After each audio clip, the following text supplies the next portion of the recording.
دعا ہو، کوشش جاتی ہے، اور امام زمانہ ہو، یاد بھی کرنا ہے، کوشش بھی۔ اب میرا ایک سوال، اس سے پہلے کہ میں اپنے یہ موت والے جملے اس کو منزل مصائب تک لاؤں، پچھلی شب جمعہ سے اس شب جمعہ تک خاص طور پر آپ میں سے جنہوں نے دعائے ندبہ پڑھی، میرا موضوع امام زمانہ نہیں، اس پہ میں نے اپنی جوانی میں بہت اشرے پڑھے ہیں، اب ماشاءاللہ بڑے بڑے علماء اس موضوع پہ بات کر رہے ہیں، تو مجھ جیسے طالب علم کی کیا یہ مجال یا جسارت کہ میں اس موضوع پہ بات کروں۔ لیکن صرف ایک جملہ، پچھلے شب جمعہ امام زمانہ کو یاد کر کے اس شب جمعہ دوبارہ، شب جمعہ کے اختتام پہ دعائے ندبہ ہے نا، اس دوران آپ نے دعائے ندبہ کے حوالے سے کوشش کیا کی ہے؟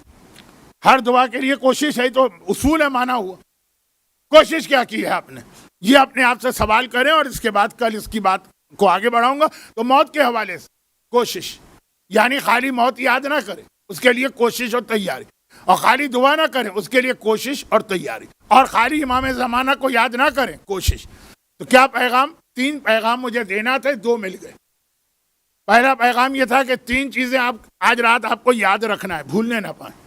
نمبر 2، یہ 3 چیزیں یاد رکھنے کا مطلب کیا ہے کہ اس کے لیے کوشش بھی کرنا، خالی یاد نہیں رکھنا، اور خالی کوشش نہیں کرنا ہے، یاد بھی رکھنا۔ اور تیسری چیز کل آئے گی، وہ بڑی دلچسپ چیز ہے، اور اس سے میرا اصل موضوع آگے بڑھے گا۔ کوشش، موت کوشش، دعا کوشش، امام زمانہ کوشش۔ اور اس حوالے سے ہمارے سامنے بہترین مثال کربلا کا عاشور کا دن ہے، بہترین مثال۔ دیکھیں، موت اور کوشش تو ہو گئی، اب دوسری چیز دعا تھی۔ کربلا کا سلسلہ کہاں سے جڑا ہے؟ بدر سے۔ جنگوں کے حوالے سے بات کر رہا ہوں، باقی دشمنیاں نہیں، جنگوں کی۔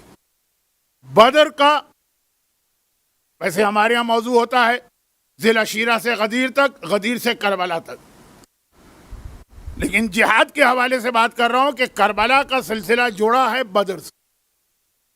جنگ بدر بہت اہم لڑائی، اور کل آپ دعائے ندبہ میں بھی یہ پڑھیں گے، اور 1 مہینے پہلے زیارت عاشورہ میں بھی آپ نے پڑھا ہوگا کہ کربلا میں انتقام لیا گیا، احقاد البدریہ، بدر کا انتقام۔ اور خود یزید نے اپنے دربار میں بیٹھ کے کہا کہ آج میں نے اپنے بدر و احد کے بزرگوں کا انتقام لیا۔ بدر 17 رمضان، شب 17 رمضان میدان بدر میں لشکر اسلام نے ساری رات دعائیں مانگی ہیں، اور اگلے دن جہاد کیا۔ اور کربلا 61 ہجری شب عاشور لی گئی، ساری رات دعائیں مانگی گئی ہیں، اور اگلے دن جہاد کیا۔ خالی جہاد بھی نہیں ہوا، خالی دعائیں بھی نہیں ہوئی۔ خالی جہاد نہیں ہوا، پہلے پوری رات، بلکہ بدر میں تو مسلمانوں کو رات مل گئی تھی دعا کی، تو دعا مانگی اور اگلے دن جہاد کیا۔ کربلا میں تو وہ رات بھی نہیں ملی تھی۔ عمر سعد نے 9 محرم کی سپہر کو پہلا تیر پھینک کر اپنی طرف سے لڑائی شروع کر دی، لیکن یہ اہمیت دعا بتانا تھی کہ آقا حسین نے یہ 1 رات مانگی۔ اب اس رات مانگی کا مطلب یہ ہے کہ رات دی، ان لوگوں کو ایک مہلت دی، لیکن وہ رات جو مانگی بظاہر، کیونکہ یہ کہا نا کہ جاؤ عباس، جا کے یہ 1 رات کی مہلت ان سے مانگو تاکہ یہ ساری رات ہم عبادت خدا میں گزارے۔ تو کربلا، بدر میں نہیں، لیکن کربلا میں تو ایک دم لڑائی شروع ہو سکتی تھی، روکا حسین نے، پوری 1 رات مانگی، اس پوری رات میں عبادت کی گئی، اور کوئی عبادت بغیر دعا کے ہوتی ہی نہیں، دعائیں مانگی گئی، اور پھر جہاد کربلا کیا گیا۔ میرا جملہ یاد رکھیے گا جو میں نے ابھی 10 منٹ پہلے کہا، آپ نے کل بھی امام زمانہ کو یاد کیا، آج بھی یاد کر رہے ہیں، لاسٹ فرائیڈے کو بھی امام زمانہ کے لیے دعائے ندبہ پڑھی، کل بھی پڑھیں گے۔ اس دوران کوشش کیا ہوئی ہے؟ دعا تو ہے، دعا کے ساتھ کوشش۔ کربلا پیغام، پوری رات دعا کرو، پورا دن کوشش کرو، تب جا کے کامیابی حاصل ہوتی ہے۔ مگر دعا ہو کہ کوشش، دونوں میں علی اور اولاد علی کا ہونا ضروری ہے۔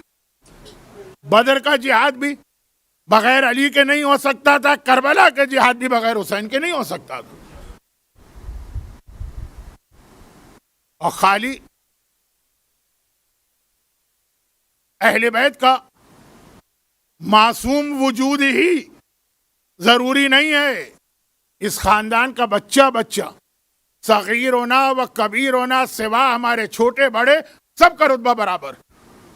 امامت تو 12 کے پاس، لیکن جن کے پاس بظاہر امامت نہیں، کیا ان کے رتبے میں کوئی کمی ہے؟ نعوذ باللہ۔ باب المراد، باب الحوائج عباس، باب الحوائج، باب المراد یا زینب کبریٰ، کربلا کے جو بچے بھی وہ ہیں۔ کہ جب بازار کوفہ میں یہ لوٹا ہوا قافلہ پہنچ گیا، بازار کوفہ میں لوٹا ہوا قافلہ پہنچا، شہزادی زینب کا جو کوفے والوں سے خطاب ہے، جس میں کس طرح سے ان کی بے وفائی کا تذکرہ کیا گیا، یہ محاورہ بن گیا کہ الکوفی لا یوفی۔ یہ محاورہ کوفے والوں کی پوری زندگی کو دیکھ کے نہیں بنا، شہزادی زینب کے اس خطبے کی وجہ سے بنا۔ وہ خطبہ پڑھیے گا، اس میں شہزادی کیا فرماتی۔ لیکن جب بازار میں یہ لٹا ہوا قافلہ پہنچا، بہت بڑا یہ امتحان تھا اہل بیت کا۔ پورے کربلا کے واقعے میں آقا حسین نے